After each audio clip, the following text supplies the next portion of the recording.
All right, I'm going to go first with my predictions. We just talked about Jakobi Meyers.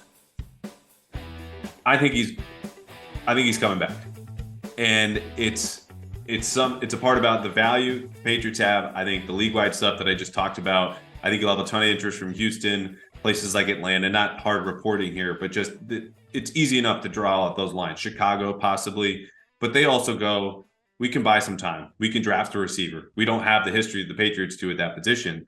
I think he comes back, and I think Jonathan Jones is ultimately going. So, I think Jonathan Jones is going to be back. I think that's just a sense that I get. From a 12-minute exclusive interview on television? We did do an exclusive interview with him on TV.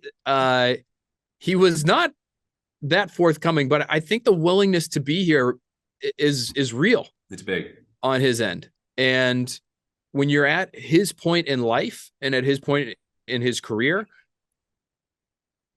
not saying that he's ever made the big money contract, he hasn't, which is why, it would be reasonable to argue that he should chase every last dollar. But I think consistency matters. Understanding your situation, your coaching staff, your teammates, the program, picking up and moving at this stage for somebody like Jonathan Jones, who's wired the way he is, I think might be difficult. So I think he's going to be back.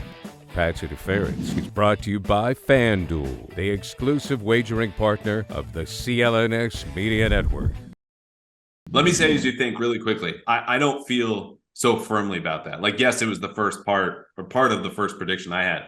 If you flip that, Jakobi's gone because he outprices his market. Jonathan Jones comes back because he says, forget 6 or 7 million. I'll take 5 or 4.5. I could absolutely see that. It's just, I don't think they'll both be back. And if I had to put my money on 51% confidence, goes to Jakobi.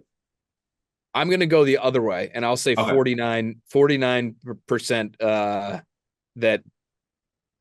Let me reword that. Now I sound like we just did I'm not gonna blame this on me. This isn't my fault, Andrew. We talked to Rob Gronkowski earlier today, and when you get influenced by the goings on of that man's brain, the math can get real fuzzy at times. So I'm not going to do percentages. Sure. I just think I'm leaning slightly toward Meyers not being back. I think there are enough Patriots-minded front offices around the league, whereas most of the league will look at Jakobi Meyers and say, nice player, nice number 2, limited ceiling, will block for us certain things that we love, but we're only going to go so far. Somebody like the Texans that's trying to build a program, build a culture. I think they may offer him a little bit more than what the Patriots would be willing.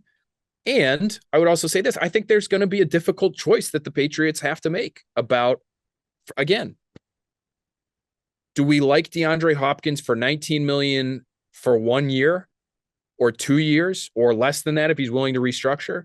Or do we want Jakobi for 4 at 15? Yeah. That's I think the exact math that they're doing. How much could be the real conversation. Yeah. Yeah. That's exactly it. And so I could see them, and I could see Bill leaning, as much as he likes Jakobi Meyers, I'm sure he didn't like him enough to draft him. He didn't like him enough to play him over N'Keal Harry. Even after a full season of the N'Keal Harry experience early in year 2 for both of those guys, when Meyers had shown some things, and he's still having a hard time getting on the field. Like, I just think, fair or not, and in this case, I would say unfair, yes. How these guys are brought into the league is at times held against them. So I would go kind of the opposite way of you, I guess, on both those guys, although who the hell knows? I had said that last week on TV, and I had thought about it more. And then hearing Jonathan's comments were, even to Karen, about like, it's hard to say no to New England. And I'm like, God, I think there's use for him in places like Baltimore. You talk about reinforcing a culture. Vegas will have some money. Houston too. Like, we can't have all young guys. You need an adult in the room to set the culture and, bring to life all these different things, even if they're playing a different style under D'Amico Ryans. But again, for a first prediction, things we think are going to happen, I thought it was appropriate, since we didn't cover them in the first draft, to leave with those guys. It wouldn't surprise me. I think the more definitive thing is both are not going to be back. That's what I feel most firmly about. Pick whatever one. That's fine.